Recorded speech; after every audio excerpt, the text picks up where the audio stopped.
Hello everyone, if you hear a funky noise, that's the heater because it's December.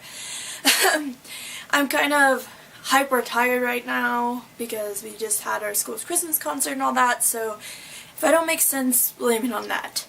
I finished this book a couple days ago and I wanted to talk about it without notes because I'm trying to try new things with booktubing. Like, I want to be able to see what I should use, what I should do.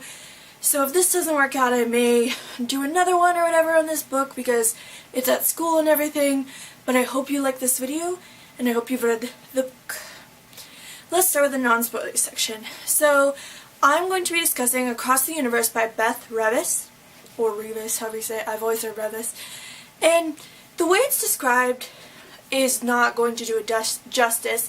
It's one of the only books that I've ever not guessed at all the twists. I mean, some of them I kind of inferred, but they were like the ones that she wanted you to know, and the others were completely in the dark. Usually I've read enough books now that I'm able to kind of see what's coming, but this time, nope, she kept me in the dark. I'd say if you're not a sci-fi dystopian person, I wouldn't pick this book up, sorry. I don't really read that much sci-fi. I mean, it kind of has to be like certain things. I guess the Lunar Chronicles qualifies, wow, I can speak, as sci-fi, and The Host and The Fifth Wave. But it's just, to me, I usually don't find something that I like in that genre as much because I'm not one of those people that's like technologically minded. But this book was amazing. I can't wait till Christmas comes so I can get the other books in this series. It was phenomenal. Phenomenal? Who am I? Phenomenal. And as I think back on it, it was a pleasurable read, especially when so many crazy things were going on in my life. I was able to just sit down and be lost in Elder and Amy's world. It is a dual point of view story that's told from a boy and a girl. So if you are not into that kind of thing, I would not pick it up because it really switches back and forth, and it's kind of more choppy chapters, but surprisingly the choppiness works in this book. I would really, really like you to pick it up. I think you should go into this book blind, because that's what I did. And I mean, the first scene will kind of shock you, but after you get off of the first scene with Amy, it's a great ride. It's like riding a roller coaster, even though I hate roller coasters, but like an indoor one by yourself in a room. It's amazing. I think you should pick it up. I'd give it a 4 out of 5 stars. It had definite issues, but it's a good read. It's a fast read. I was in a slump. I read, where even is that book? Oh, it's sitting somewhere else. The Rose Society by Marie Lu, like 21 times. So I was really looking for something to get out of it, and Across the Universe really did it for me. So now let's go on to the spoilery section. See you all later. I'm freezing in my basement room. Okay. Goodbye, non-spoilery people. If you're watching this, I am angry at you. I'm gonna choke you in your house. No, I'm not really, but figuratively, I'm gonna be one of those people in the Pinterest ads where they're like, book slapper. When the director wants to do something different than the book, I'm gonna do that to you. So if you're still here, I'm guessing that you've read the book. So let's start here.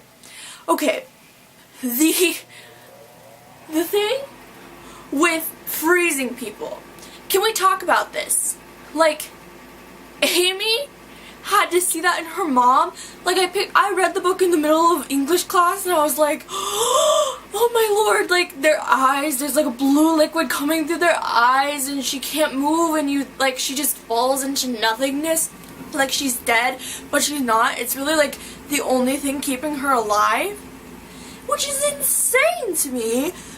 Yeah, Amy is in an apocalyptic world, but watching your parents go through that, and her dad is such a sweet character, and all through the book she keeps calling him daddy, and I'm like, it's not just dad, it's daddy, and they have such a good relationship, and I wanted him to wake up so they could be together, but at the same time he's essential, which I understood after a while, but at first I was my human side was a human can't be non-essential, but I understand for them, they're very mission-minded, and Amy wouldn't solve the purpose of the mission, so they needed her parents who were military based. They need people who were who could solve problems that may come up when they get to this new world after they leave Godspeed.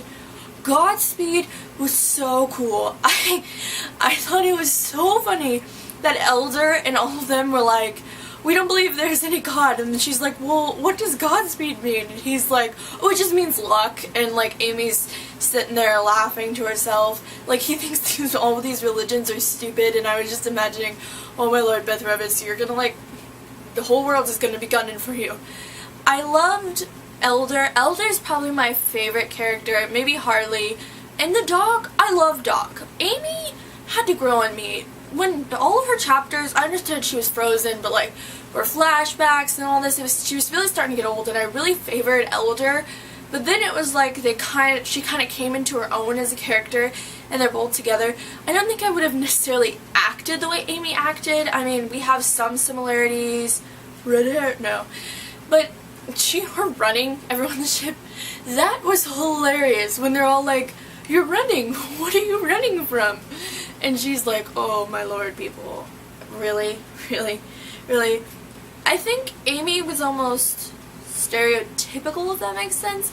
Like, when I was reading the book, I enjoyed it, but later on, I'm like, I mean, and why, I understand that she's different and everything, but Elder has grown up in this world, and under Eldest's tyranny, that man is, we're not even going to go to Eldest yet. And so, I didn't see why he would almost instantly love her, like when he tries to kiss her on the deck. Okay, again with Godspeed, I'm sorry, I'm all over the place, that's why I should have notes.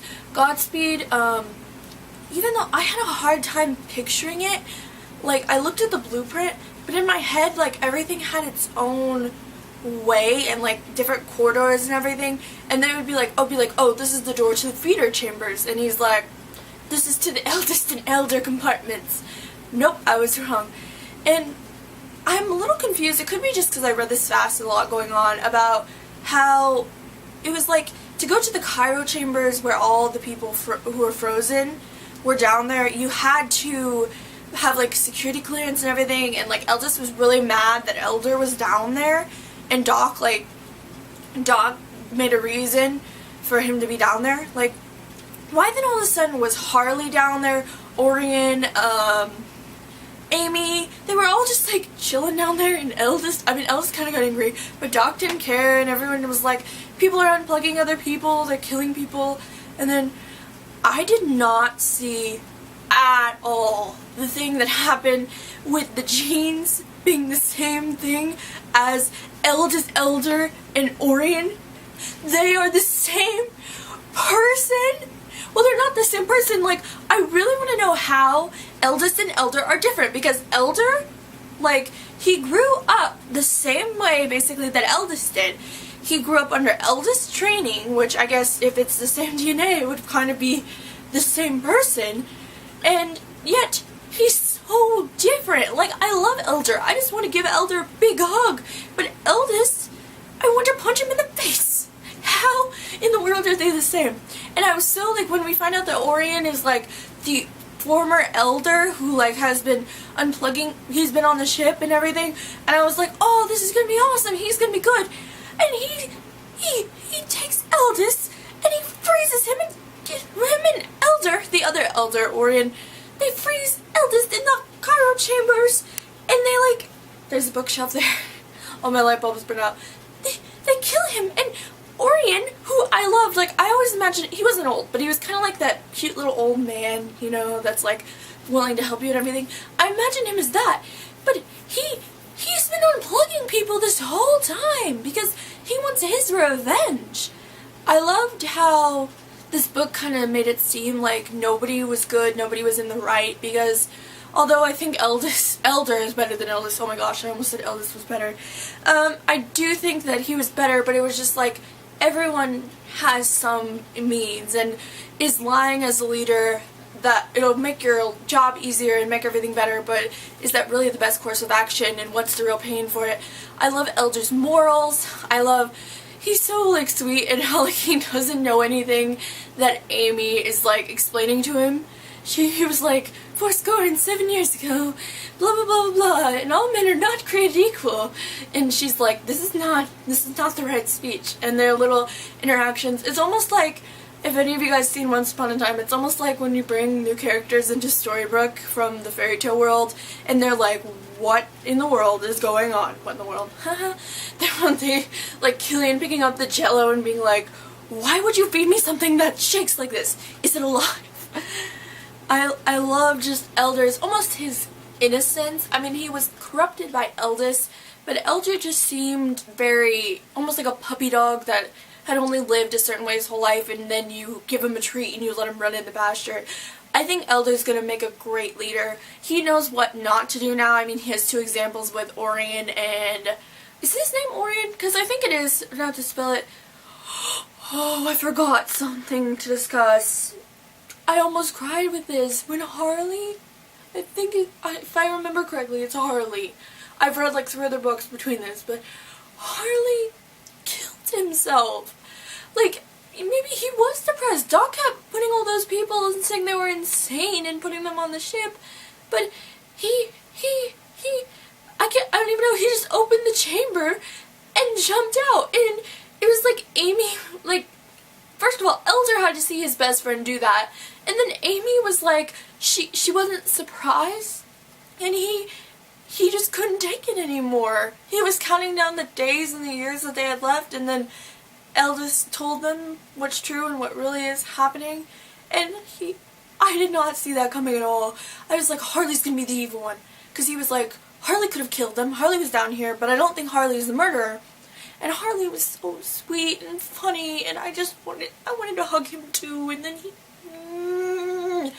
curse you, authors. And it was just painful, and I was reading it in science class because, science, and I almost cried, because I was like, no, Harley, no, he was probably my favorite character up in that point, but I can understand why Harley can't be put into a box, and he's been put into a box too long. Doc, I loved him until he was killing people. He may not think it's killing, he's like, whatever, I can't remember what the drug's name is, but he, like, inoculated people, and they've been inoculating babies and keeping them the same genes and types as to not cause discord and all that. Like, he killed people in front of Amy, and I couldn't believe that no one knew that this was a bad thing. I mean, I guess they didn't know about it, and they were kind of brainwashed, but this was horrible.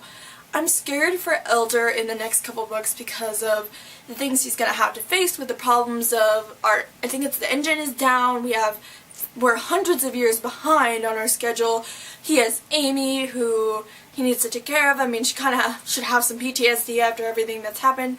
They never got to discuss that scene.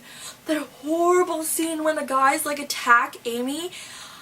My heart, like, I had to put my book down because it was during school, and I was, like, breathing heavily, and I couldn't take it anymore. And she's on the happy medicine, and she doesn't tell Elder about it correctly.